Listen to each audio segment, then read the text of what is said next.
Peu028 diz aí. E aí, Paulinho? Gostaria de agradecer por todos os BNTC. O resultado do desafio 60 dias te surpreendeu? Quais suas expectativas para os atletas da Max na Europa Pro? Abraços, Paulinho, Igor Monarque e Gianzão. Olha só, para os atletas, eu acho que eles vão muito bem, porque o Gorila tem um físico fantástico. Meu, o Ramon nem se fala, né? E eles estão lá com o Renato, com o Eduardo Correia. Pô, cara, você quer quem mais, né? Eu acho que eles vão muito bem. Então o Gorila e o Ramon são as grandes promessas aí. Eu acho eles, caras que têm físicos sensacionais, assim, né?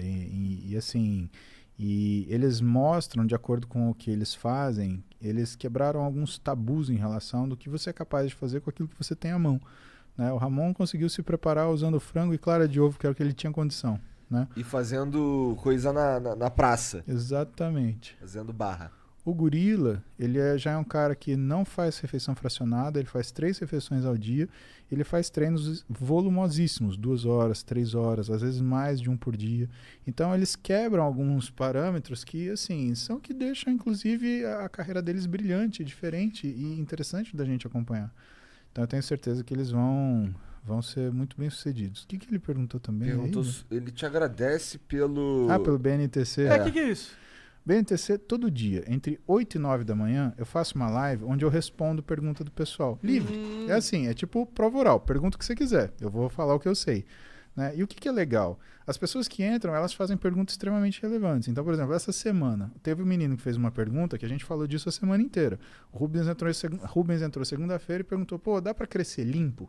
Então, segunda, terça, quarta, eu falei sobre como você desenvolve sem o uso de esteroide. E por que isso é importante? Porque isso é importante, né? E eu acho que isso ajuda as pessoas que, por exemplo, não são meus pacientes, que não vão no meu consultório, né? Porque ou não tem condição, ou porque não tem oportunidade, ou porque está longe, enfim, a razão que for, né?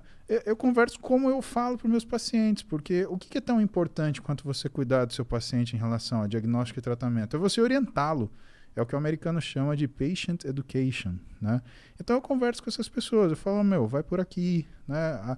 O nutricionista, eu falo sobre as profissões, porque tem gente que fala assim, mas nutrição é besteira, fazer dieta não funciona, né? Ou então, não vale a pena ir nutricionista. Cara, você sabe o que o nutricionista faz? Aí eu falo do exame físico, eu falo do que é o cálculo das dietas, eu falo como é que é a programação do que é o objetivo dietético. O cara, não preciso de personal, eu sei treinar. É mesmo? Você sabe o que um profissional de educação física faz? Você sabe que ele estudou? Você sabe que ele faz do seu lado? Você sabe o que são técnicas de intensificação? Você sabe que é um cluster set? Você sabe que é um drop set? Você sabe quando que usa isso? Então, eu gosto de esclarecer as pessoas daquilo que elas acham que elas sabem. Porque existe uma coisa que é mais perniciosa do que a ignorância, que é o conhecimento parcial. 2 psicólogos, em 1999, Dunning e Kruger, eles fizeram um estudo sobre o que era a curva do aprendizado. E eles queriam entender o que era... Esses caras são foda. Esses caras são foda. E eles queriam entender o que era, na verdade, a percepção do conhecimento. Então eles fizeram um teste muito simples e maravilhoso, que era o quê? Eu faço pergunta para grupos distintos que têm níveis diferentes de conhecimento sobre um assunto. Só que eu também pergunto para eles quanto eles acham que eles sabem daquilo.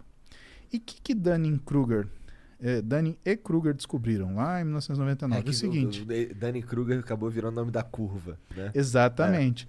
Que o sujeito que menos sabia era o que mais achava que tinha conhecimento daquilo. Então o cara fala, eu sei 70% disso, eu sabia 20%. Né? E existe um corolário. O cara que mais sabe, ele acha que sabe menos do que ele sabe, porque ele está tão acostumado a ver isso que ele acha que é óbvio.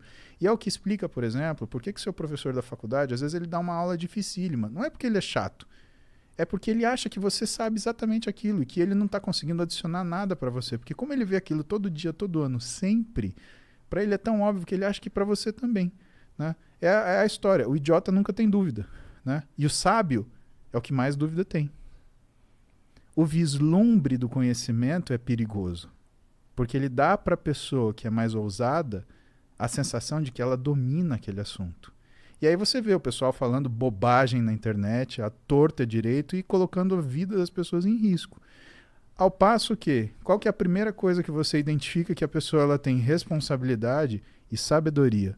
Pô, tal coisa. Não tenho certeza. Posso pensar para te responder? Nem sempre o mais sábio é o que responde de cara.